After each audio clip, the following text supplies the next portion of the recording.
Dilip Ratha, who is probably the most significant person in the remittance space, at least because his name, the work he does in the World Bank, how he carries the flag of migrants and refugees everywhere.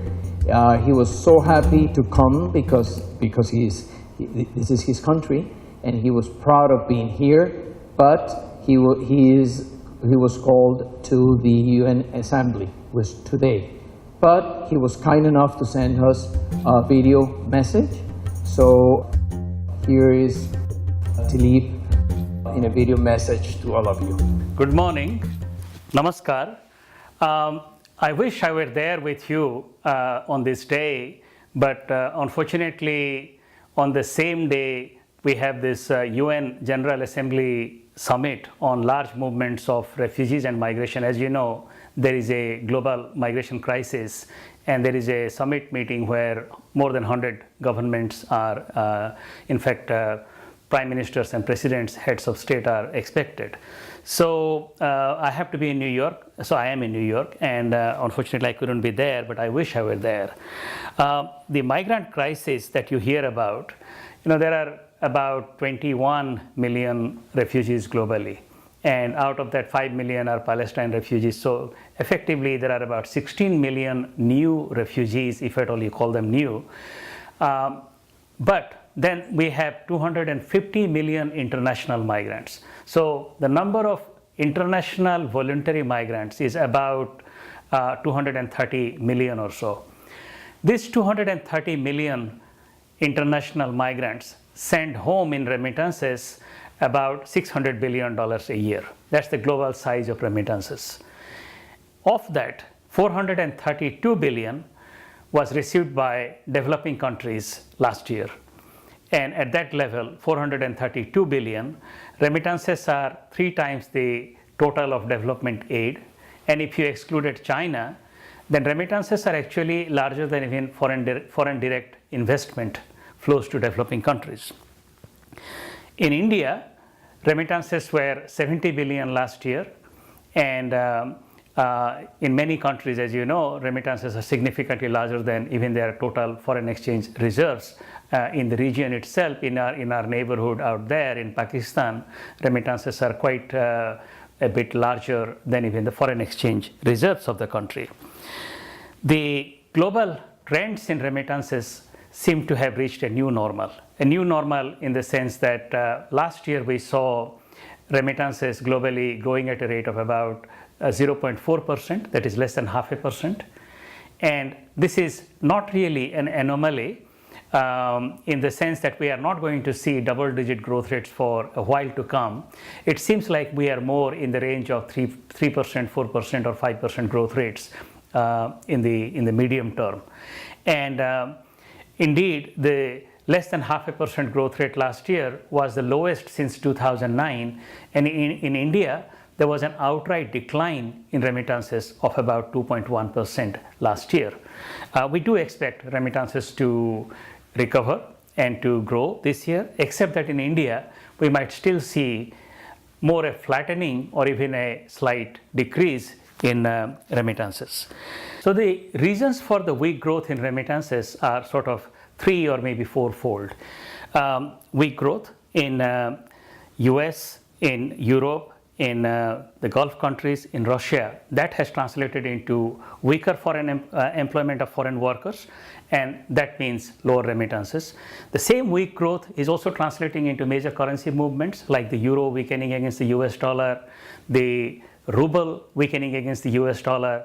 And when source country currencies weaken against the US dollar, remittances going out in euro terms or in ruble terms, let's say to Tajikistan or to Morocco, that money gets translated into fewer US dollar remittances. So there is that effect of US dollar versus the source country currency movements.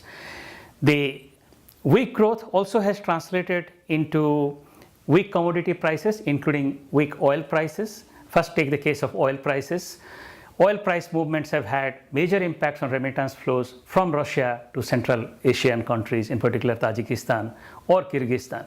Tajikistan, you may not know, receives about remittances that are about half of their GDP, half of its GDP. And in Tajikistan, remittances have fallen in the last couple of years by more than 30%. That is mainly because of the Russia effect, low oil price effect, and the currency movement effect. Then there is a case of the GCC countries, which is a major source for remittances to South Asia, but in particular to India. And there we are beginning to see also a weakening of outward flows.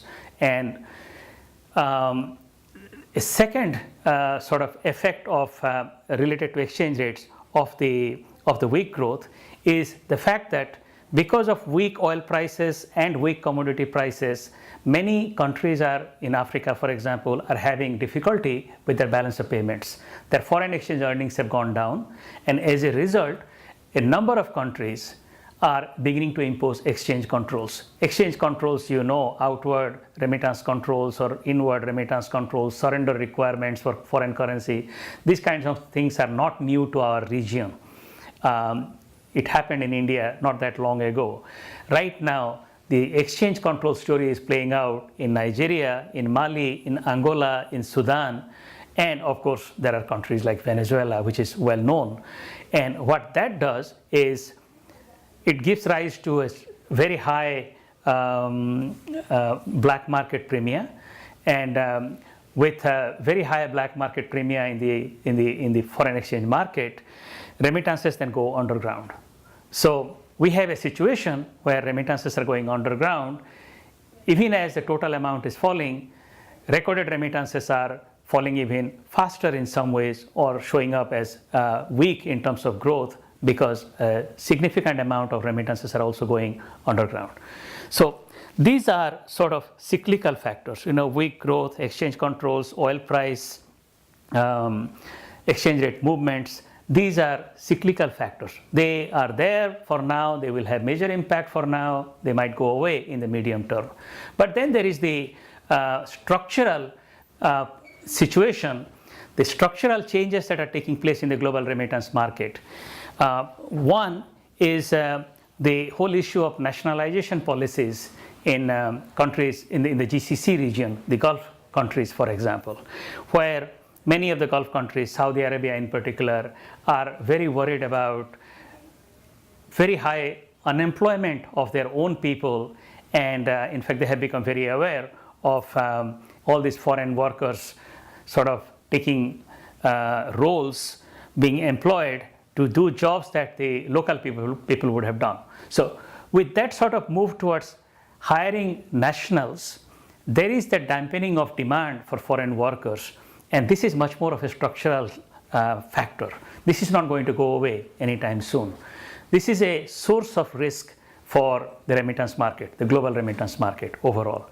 The other major structural factor is the de-risking phenomenon. De-risking by which correspondent banks are closing the bank accounts or refusing to host bank accounts, open bank accounts for money transfer operators. That is proving to be the number one roadblock, number one source of risk to the remittance market right now. And the only solution to that is to recognize, for regulators to recognize, that small remittances are not money laundering. Small remittances are not money laundering. The other structural factor is the tendency of post offices worldwide, national post offices, to have exclusive partnership with the top 1, 2, or 3 of the money transfer companies. When you have exclusive partnerships, that perpetuates monopoly or oligopolistic tendencies in the market, give pricing power to everyone, and keeps remittance costs high. But not to forget that when a national post office collects a part of the fee from remittances, it is effectively a tax against migrants and remittances. This is highly avoidable. And by the way, this goes straight against the Sustainable Development Goal of reducing remittance costs to less than 3% by 2030, or the EU-AU, European Union, African Union, Valletta Summit Agreement of reducing remittance costs to less than 3% by 2020. This phenomenon of de-risking ought to be avoided. And then I would highly recommend that the exclusive arrangements between post offices should be avoided, because this is a low-hanging fruit. This is just a decision that governments can make anytime, and we could actually suddenly open up the whole remittance infrastructure to a whole number of players and increase competition in the market. All that is fine, and yet even in this modern day when I'm able to talk to you virtually almost without any cost these days, when telecommunication costs have fallen so much, the cost of sending money remains very high. Many of us probably in this hall will not realize how high remittance cost can be, but globally it is still about 8%. Sending money to Africa is still more than 10%. And by the way, sending money to India from Canada is still about 6%. It's not small. I still think that there is a great need for all of us to create the global remittance platform, the low-cost global remittance platform, using most efficient technology, complying with all the global regulations. We still need to create that global remittance platform. Thank you.